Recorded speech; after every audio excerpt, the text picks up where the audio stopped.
Hi everyone, meteorologist Chad Evans here with a look at your daily weather forecast video on this Saturday and this Valentine's Day. As skies continue to become cloudy over the area, this overcast gradually thickening up from southwest to northeast as some rain approaches. And we'll have some rain for part of the area tonight, and then some patchy fog. And then some drier time, warming temperatures with time, maybe some patchy to areas of fog Monday morning, and then 3 storm systems with some scattered showers and thunderstorms, perhaps some isolated severe weather risks, some soaking rainfall that we need, and then much colder weather with snow risk coming very late in the month and right into early March. There have been some minor ice jams on area creeks and streams. This is the Kankakee River, and anytime you notice a sudden drop in the water level, like really fast, that is typically you've got an ice jam upstream. We've seen a really quick drop in the Kankakee and some pretty big fluctuations in Big Walnut Creek from being at steady level, then the water level drops, and then it rises quickly, and then it will drop again and rise quickly. So you get these ice clogs, and that water level will kind of go back and forth, and those are occurring at the sensor where the water level is detected. Now, we don't have necessarily a huge rainfall event ahead, and some of you won't get any rainfall tonight, but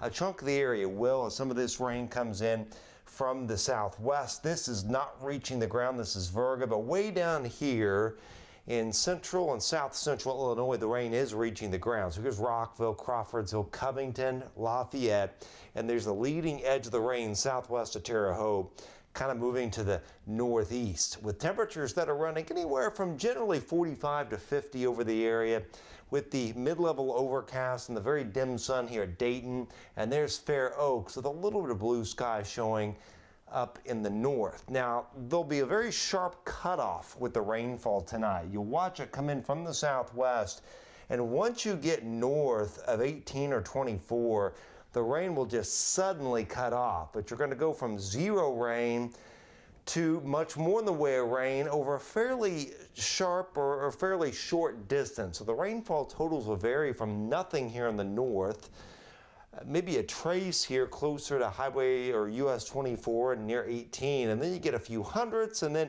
way down here in the south, parts of southern Montgomery County, Boone County, Park, southern Vermilion, there'll be some spots that get 4/10, half an inch of rain out of this, and in between some spots of 2/10, quarter of an inch of rain, 1/1500ths of an inch of rain as well. Imagine if this were snow. This would be a very difficult forecast, going from nothing to upwards of 4 to 5/10 of an inch of liquid. You'd have nothing here, then all of a sudden you'd go quickly to 1 inch, and then very quickly to 5 or 6 inches of snow. So this case, no snow, it's just rain. Then we warm back up again.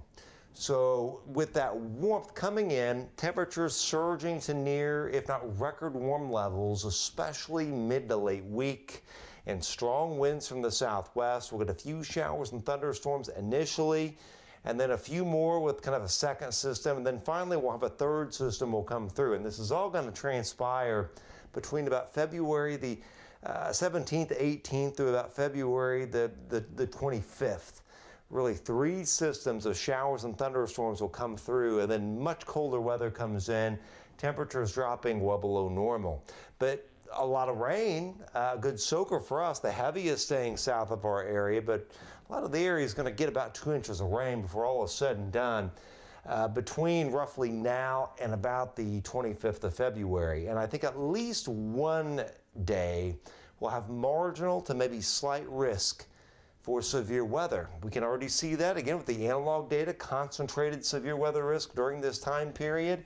A lot of it's the lower Ohio Valley in the south, but some severe weather risk gets up into our area, and a little bit of tornado risk tries to sneak in as well. So at least one instance, I think we'll have a day of marginal to slight risk. That is a 2 out of 5, or pardon me, a 1 to 2 out of 5 on the scale. But after all that warmth, look what happens. There's your much colder air coming in. So there's your record warmth, and then there's the much colder air that follows. Temperatures dropping well below normal late in the month and right into early March, likely 2 rounds of much colder air coming in, and the risk of getting some snow and perhaps some snow and ice in a couple of rounds as well with above normal precipitation.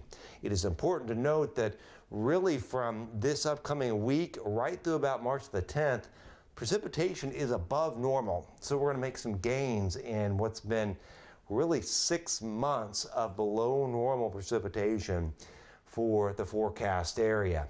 Then after that, we warm up. In fact, in that St. Patrick's Day, first day of springtime frame, big surge of warmth comes in, temperatures warming to the 70s, and the teleconnections like a negative PNA, a negative EPO, all point towards higher potential of getting some severe weather because there's going to be some much colder air back here, perhaps a blizzard out here in Colorado, western Nebraska, and South Dakota.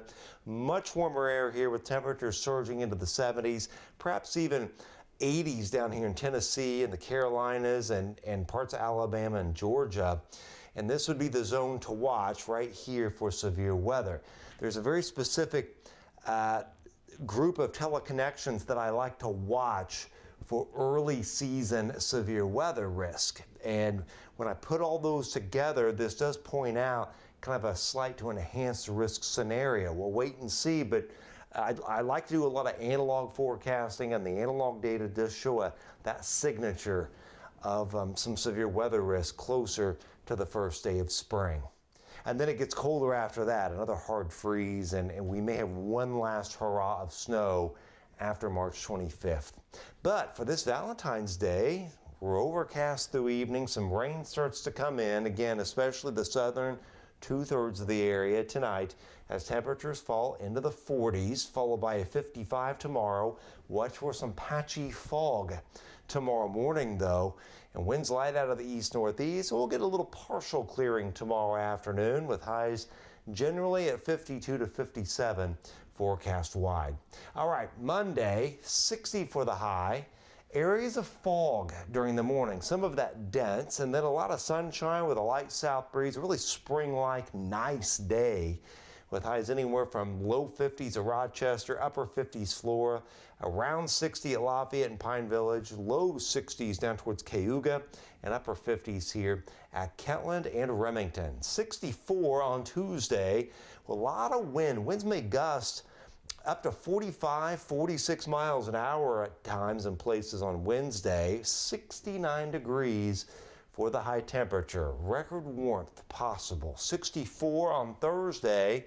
Some scattered showers and thunderstorms. Some scattered showers, thunderstorms late Friday with 60s. Cooler Saturday after some morning rain. Cooler Sunday, dry. And then some shower storms Monday. That's the last round of the rainfall before we start to turn sharply colder. A week from Tuesday, windy weather, highs only in the 30s.